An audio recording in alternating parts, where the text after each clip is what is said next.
Hello and welcome back to a sunny session, the 22nd plenary session of the Congress of Local and Regional Authorities here at the Council of Europe in Strasbourg.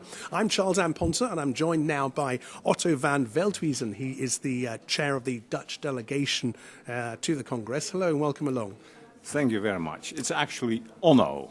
Not Otto.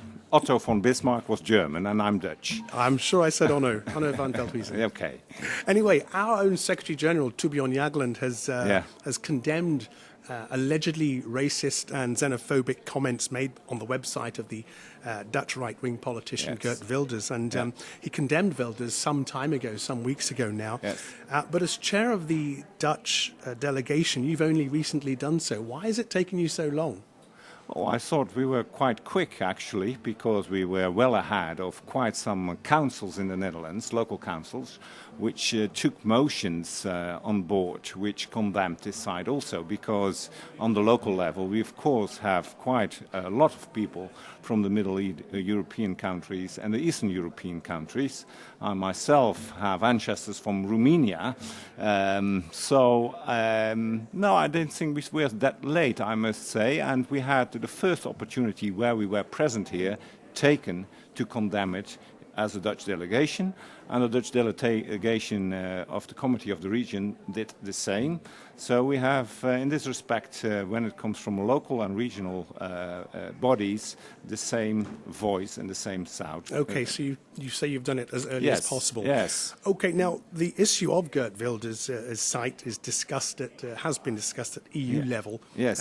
Just a few days ago, and some parliamentarians think it breaches the European Convention on Human Rights. It goes that far. Yes. Indeed, European Commission Vice President Viviane Reding has gone as far as saying that it was the responsibility of the Dutch authorities to take legal measures against racism and xenophobia. Yes. What is your position? Spell it out for us right now. Okay, I will do exactly that. I would have liked to see our Prime Minister being much more clear in condemning it, as the European Parliament focused also and stressed to do so. We have to speak out when it comes to discriminatory measures and voices.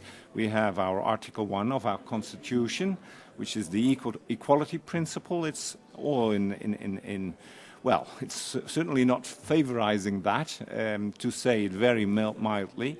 And of course, then we have always a very difficult situation. If you have done that as a Prime Minister, then it's really up to the Justice Department whether to say this is an infringement of constitutional law or even European treaties. And if they don't, of course, there would be a possibility for civil parties to do so. But I understand quite well why, especially civil parties, are quite hesitant to do so. We had this whole process about the freedom of speech around Geert Wilders, which was in his favor, giving him a lot of room. And I can imagine that really people are sitting and wait if the Ministry of Justice is becoming active under these respective articles. And until now, it's not the case. And to be honest, I don't expect them to do so. But I mean, it's come up against some huge condemnation, this website. Yes. I mean, if you've got the European Commission Vice President actually involved in this and saying that xenophobia and racism shouldn't go on in this respect, why has this site not been closed down? It's still going. Yes. Well, in fact, two versions. He's got an English blog and he's got a Dutch version as well. Yeah. Well, as long as they are not prohibited to, it's the freedom of speech, and it's hate speech probably, and you may not like it, so you can condemn it. We did at least that when it comes as a Dutch delegation, as I told you. And then it's in the hands of the law. And if the Ministry of Justice, the public officer, doesn't become active, he or she may have the opinion that it's not bad enough or that's not an infringement. And of course, you can oppose to that as a civilian, but it didn't occur yet.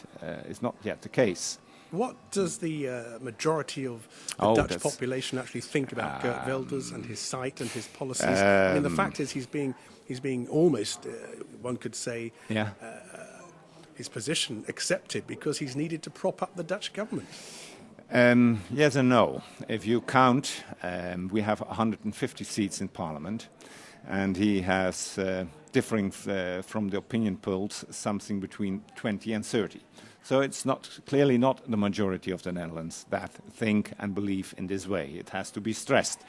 We are Nevertheless, his party is essential for government to go ahead in the Netherlands at the moment because of the coalition status. Yes, that's a fact, and you may think otherwise when you have another political opinion, but it's really a fact that his party is basically a part of government. That's entirely correct. And just in case you haven't seen it, yes, I saw it. Now. I saw it. It's yes. still going. The site by Geert Wilders, and that's the Dutch version there.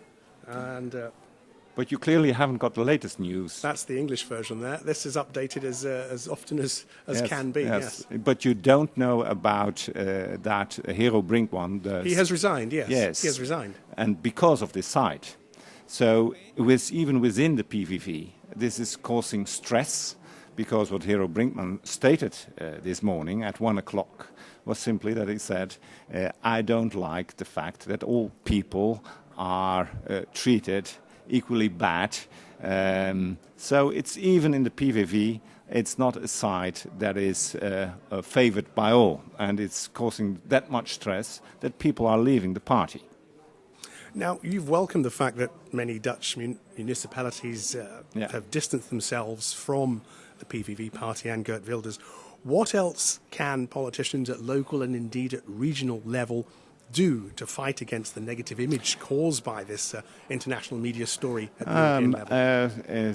Wherever possible, explain what is the great value of the equality principle, the non-discriminatory principle. There is one advantage to the disadvantage of these sites. We are discussing in public essential values to our society. And that is the basis of all democracy. And if you wouldn't have to do it now and then, probably our children would forget about the essentials of that. And now we all know it's essential in one Europe. If you want to have a future and you want to work in the Netherlands when you come from Spain, or in the Netherlands if you want to work in Spain, you don't want to be faced with anything like a site like that you are a bad foreigner and you only have the favor of doubt and not the favor of a joint future in Europe. And that is what we are battling here for every day.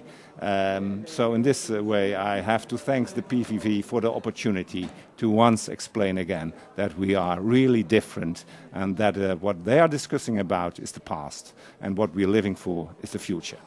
Onno van Veldhuizen, chair of the Dutch delegation to the Congress. Thank you very much indeed for joining us. Okay. That's it from the media box. You've heard it from the man himself. No doubt about it whatsoever. Join us again soon. Goodbye.